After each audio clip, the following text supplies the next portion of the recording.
चंद्रबाबू नायडू जी, दिनेश गुंडूराव जी, सिद्धरमैया जी, वीरप्पा मोइली जी, के.एच. मुनियप्पा जी, Bose Raju ji, BV. नायक जी, हमारे candidate नाडागौड जी, stage पे Congress party के, जनता दल के, तेलुगु देशम के सब नेता, प्यारे कार्यकर्ता, भाइयों और बहनों, प्रेस के हमारे मित्रों, आप सबका यहां बहुत बहुत स्वागत। शुरुआत में ही मैं देवगौड़ा जी से, चंद्रबाबू नायडू जी से और आप सब से माफी मांगता हूं कि मेरा थोड़ा प्रोग्राम लेट हो गया। गुजरात में थोड़ा डिले हुआ, इसलिए मैं यहां लेट आया। हमारा बीजेपी के खिलाफ चुनाव हो रहा है और दो विचारधाराओं की लड़ाई है। एक तरफ न्याय, सच्चाई, भाईचारा, प्यार, और दूसरी तरफ अन्याय, झूठ, नफरत। 5 साल से नरेंद्र मोदी जहां भी जाते हैं वायदा कर जाते हैं। देखिए, चौकीदार जहां भी जाते हैं नरेंद्र मोदी कुछ ना कुछ झूठा वायदा कराते हैं। 15 लाख रुपए हर बैंक अकाउंट में मैं डाल के दिखा दूंगा। प्रधानमंत्री बनाओ, हर बैंक अकाउंट में 15 लाख रुपए डाल के नरेंद्र मोदी दिखाएगा। मिल गए आपको 15 लाख? मिल गया? 1 रुपया तक नहीं दिया। अनिल अंबानी को, मेहुल चोकसी को लाखों करोड़ रुपए दिए, मगर कर्नाटक के युवाओं को, किसानों को, मजदूरों को बैंक अकाउंट में 1 रुपया नहीं दिया। इसीलिए हमने नई योजना बनाने का सोचा है। योजना का नाम न्याय योजना।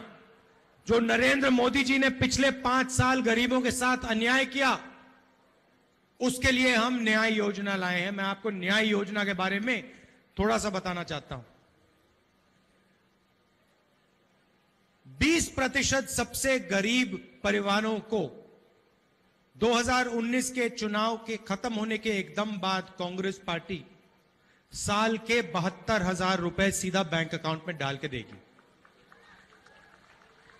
नरेंद्र मोदी जी ने 15 लाख बोला था, झूठ था।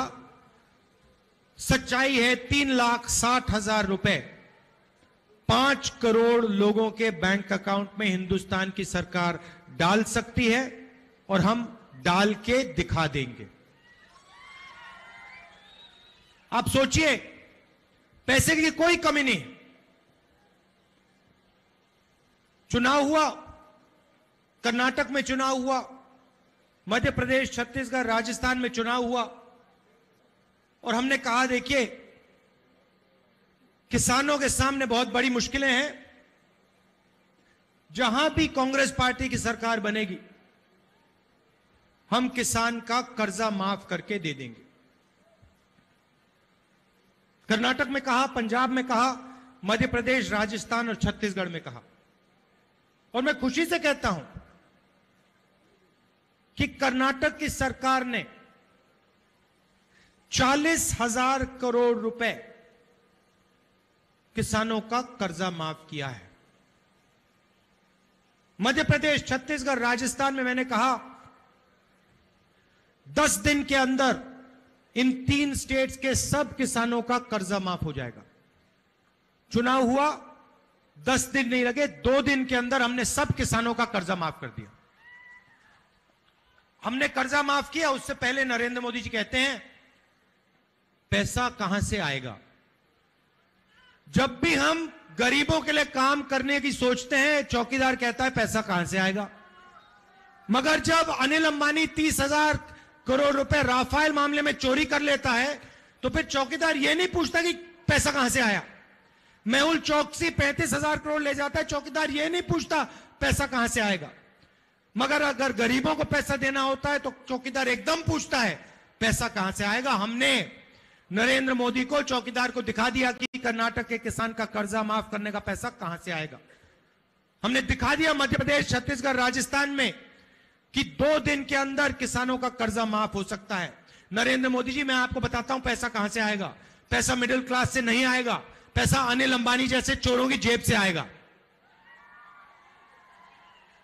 नीरव मोदी, मेहुल चौकसी, ललित मोदी, विजय माल्या जैसे चोरों की जेब से हम पैसा निकाल निकाल कर हिंदुस्तान के गरीब लोगों के बैंक अकाउंट में डालेंगे। आप देखना, जैसे हमने 72,000 करोड़ रुपए यूपीए के समय किसान का कर्जा माफ किया था। जहां भी जाते हैं नरेंद्र मोदी आजकल नेशनल सिक्योरिटी की बात करते हैं, मगर नरेंद्र मोदी जी ने पिछले चुनाव में 3 वायदे किए थे। 2 करोड़ युवाओं को हर साल रोजगार दूंगा, 15 लाख रुपए बैंक अकाउंट में डालूंगा, किसानों को न्याय दूंगा, उनका कर्जा माफ करूंगा और उनको सही दाम दिलवाऊंगा। ना किसानों के लिए कुछ किया, ना युवाओं को रोजगार दिलवाया, ना 15 लाख रुपए डाले। और आजकल जहां भी जाते हैं रोजगार की बात नहीं करते, किसानों की बात नहीं करते, नेशनल सिक्योरिटी की बात करते हैं। तो नेशनल सिक्योरिटी का मैं भी ये सवाल पूछ लेता हूं एक, नरेंद्र मोदी जी, अगर नेशनल सिक्योरिटी की बात करना चाहते हो तो आप मुझे बताओ कि राफेल मामले में आपने 30,000 करोड़ रुपए चोरी करके अनिल अंबानी के बैंक में क्यों डाले? एयरफोर्स से आपने चोरी करके पैसा अनिल अंबानी के बैंक अकाउंट में क्यों डाला? कर्नाटक में एचएल है, यूपीए सरकार ने कहा था कि एचएल को दुनिया का सबसे बड़ा कॉन्ट्रैक्ट मिलेगा, फैक्ट्री यहां लगती, राफेल हवाई जहाज कर्नाटक में बनता, लाखों युवाओं को यहां रोजगार मिलता। आपने एचएल से छीनकर राफेल का कॉन्ट्रैक्ट अनिल अंबानी अपने मित्र को क्यों दिया? आप यह समझाइए कि फ्रांस का राष्ट्रपति यह क्यों कह रहा है कि नरेंद्र मोदी ने मुझे कहा कि 526 करोड़ का हवाई जहाज हिंदुस्तान 1600 करोड़ रुपए में खरीदेगी। आप देश को यह समझाइए कि एचएल से आपने छीनकर उसको क्यों रोजगार दिया, अनिल अंबानी को क्यों कॉन्ट्रैक्ट दिया? थोड़ा समझाइए देश को। पहले नारा हुआ करता था अच्छे दिन आएंगे,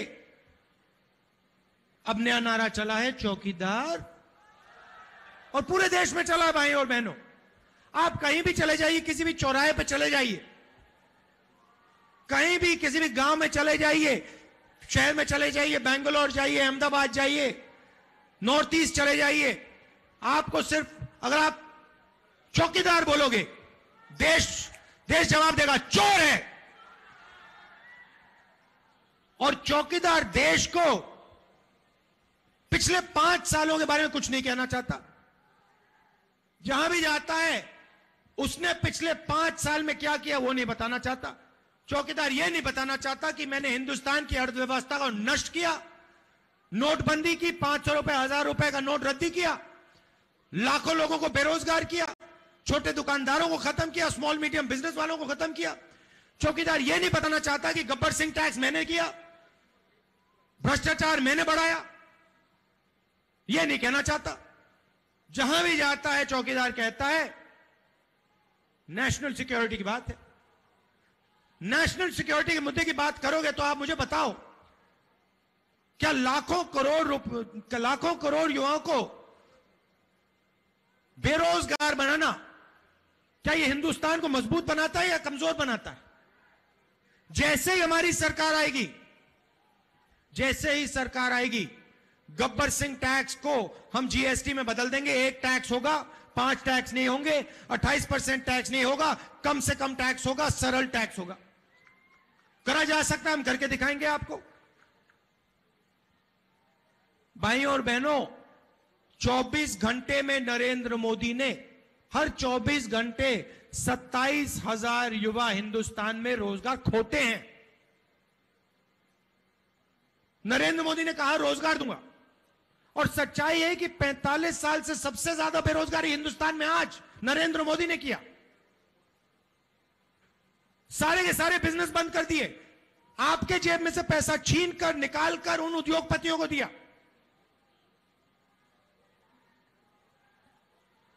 आज अनिल अंबानी मजे कर रहा है, नीरव मोदी लंदन में, मेहुल चौकसी लंदन में, विजय माल्या लंदन में। उन्होंने हजारों करोड़ रुपए बैंक से लिया, वापस नहीं दिया, उनको नरेंद्र मोदी ने जेल में नहीं डाला।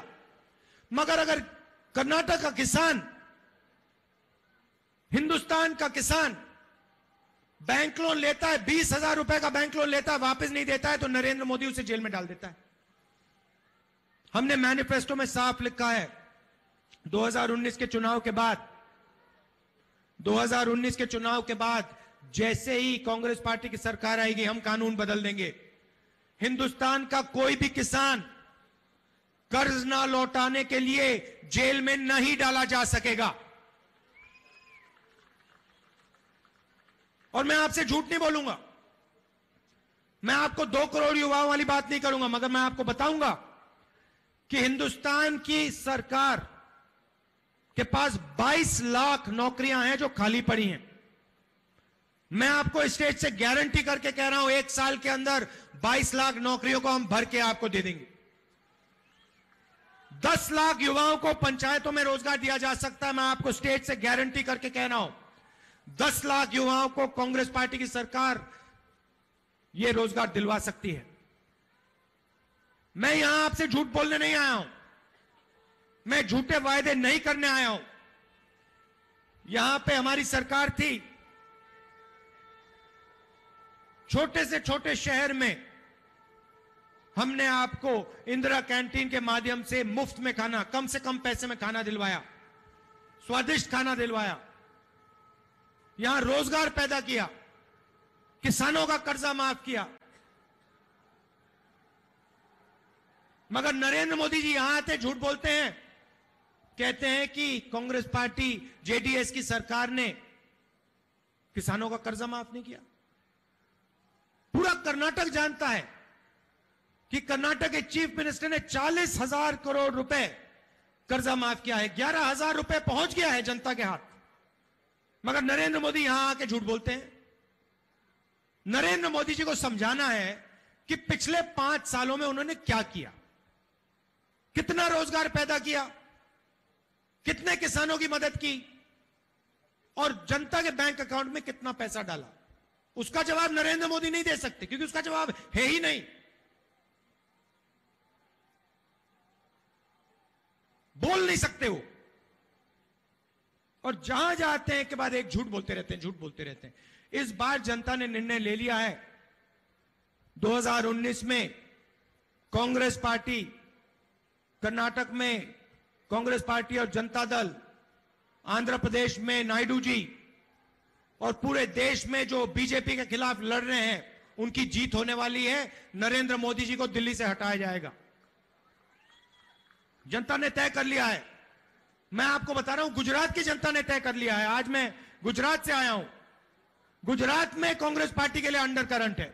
गुजरात में लोग कह रहे हैं कि नरेंद्र मोदी ने देश को छोड़ो, गुजरात की जनता कह रही है देश को छोड़ो, नरेंद्र मोदी जी ने तो हमारे लिए गुजरात में कुछ नहीं किया, हमारी जमीन अदानी जी को पकड़ाई, लाखों एकड़ जमीन मुफ्त में सबसे बड़े बिजनेस वालों को दी, गुजरात के लोग कह रहे हैं।